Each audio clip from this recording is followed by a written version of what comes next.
Представьте, 2026 год.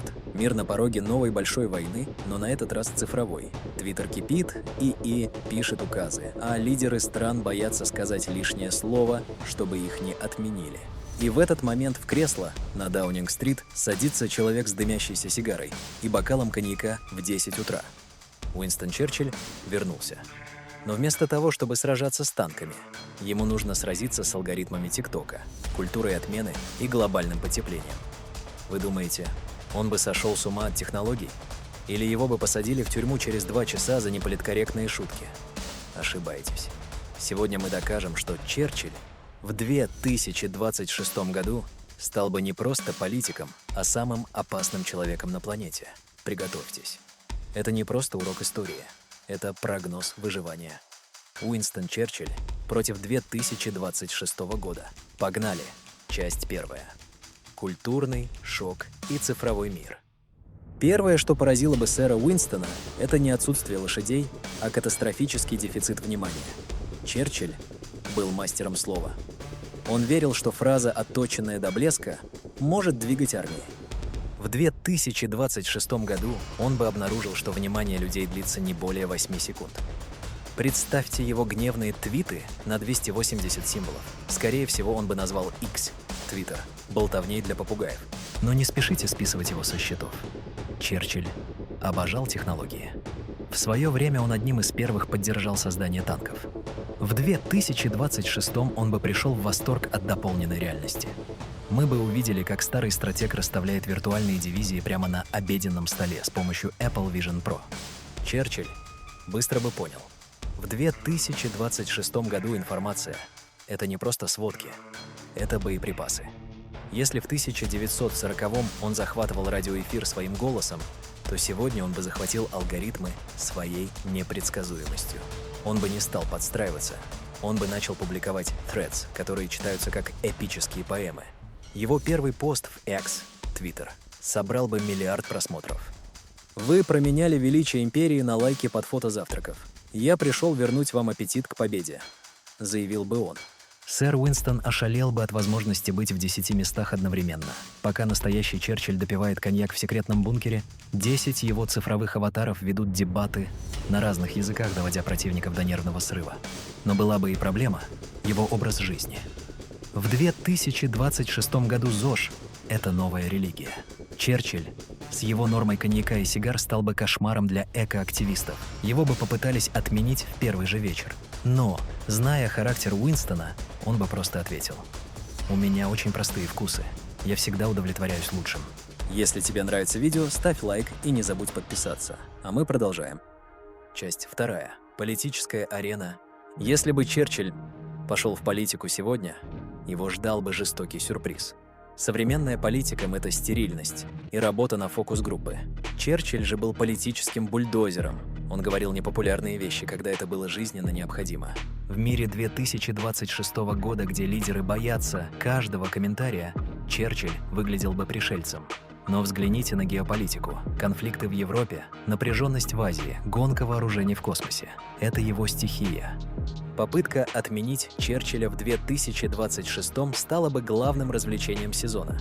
Когда экоактивисты у Даунинг-стрит начали бы протестовать против его углеродного следа от частных джетов и табака, он бы просто выставил в окно аудиосистему и включил запись шума прибоя Ла-Манша. Он бы сделал свою неполиткорректность брендом. В эпоху, когда все извиняются, человек, который принципиально этого не делает, становится магнитом для масс. Он бы превратил отмену в возвышение, заявив: «Если у вас есть враги, это хорошо. Значит, в своей жизни вы что-то когда-то отстаивали». В то время как современные лидеры ищут компромиссы в бесконечных зум-конференциях, Черчилль бы настаивал на реальной политике. Его концепция железного занавеса превратилась бы в концепцию технологического суверенитета. Он бы призывал не к санкциям, а к тотальному превосходству в области микрочипов. Для него квантовый компьютер в 2026 был бы тем же, чем был радар в 1940-м, ключом к выживанию нации. Часть 3. Черчилль против искусственного интеллекта. Самый острый вопрос. Как бы Черчилль отнесся к ИИ? Человек, получивший Нобелевку по литературе, вряд ли бы смирился с тем, что текст пишет алгоритм. Но он бы быстро понял. В 2026 году побеждает тот, у кого лучшие нейросети дезинформации. Я вижу два пути. Либо он объявил бы ИИ угрозой человеческому духу, либо возглавил бы это движение. Представьте ИИ-советника Уинстон 1.0, обученного на всех его тактических решениях. Он бы не боялся восстания машин. Он бы считал, что у машин нет характера, а значит, ими можно манипулировать. Он бы использовал предсказательные модели ИИ не для того, чтобы им следовать, а чтобы обманывать их. Черчилль знал, история движется не логикой, а волей. Он бы совершал самые абсурдные и нелогичные поступки специально, чтобы сломать мозг вражеским алгоритмам. Он бы создал Министерство киберобороны и превратил бы дезинформацию в искусство. Он бы сказал, в военное время правда столь драгоценна, что ее должен охранять караул из дипфейков. Пока другие спорили бы об этике ИИ, Черчилль бы уже использовал его, чтобы взломать планы противника. Часть 4.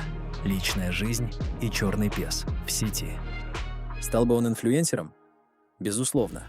Но его блог был бы полон едких комментариев о текущем состоянии мира и фотографий его картин. Кстати, о картинах. В 2026-м Черчилль бы наверняка заинтересовался NFT. Он бы продавал свои пейзажи за криптовалюту, чтобы финансировать постройку какого-нибудь сверхзвукового флота. Но была бы и печальная сторона. Уинстон страдал от депрессии, которую он называл «черным псом». В наше время с его культом продуктивности и постоянным онлайном этот пес мог бы загрызть его быстрее. Или же, наоборот, современная медицина помогла бы гению работать еще эффективнее. Это остается главной загадкой. Так нужен ли нам Уинстон Черчилль в 2026 году? Мир сегодня невероятно сложен. Мы запутались в технологиях и потеряли ориентиры. Черчилль не был идеальным человеком. У него было полно ошибок. Но у него было то, чего так не хватает лидерам сегодня – видение. Он умел смотреть за горизонт. Если бы он жил сегодня, он бы, вероятно, снова сидел в своем кабинете, окутанный дымом от вейпа с запахом гаванской сигары, и тихо повторял бы нам: «Успех – это не окончательно. Поражение – это не фатально. Мужество продолжать – вот что имеет значение». В финале мы видим его не старым и немощным, а обновленным. Черчилль 2026 – это гибрид аристократа и киберпанка. Он понимает, что человечество заигралось в цифровую демократию и теперь жаждет твердой руки и ясного слова. А как вы думаете, стал бы Черчилль лидером 21 века или его бы отменили через 5 минут? Пишите в комментариях. Не забудьте подписаться и поставить лайк, если считаете, что нам не хватает таких львов сегодня. До встречи в будущем.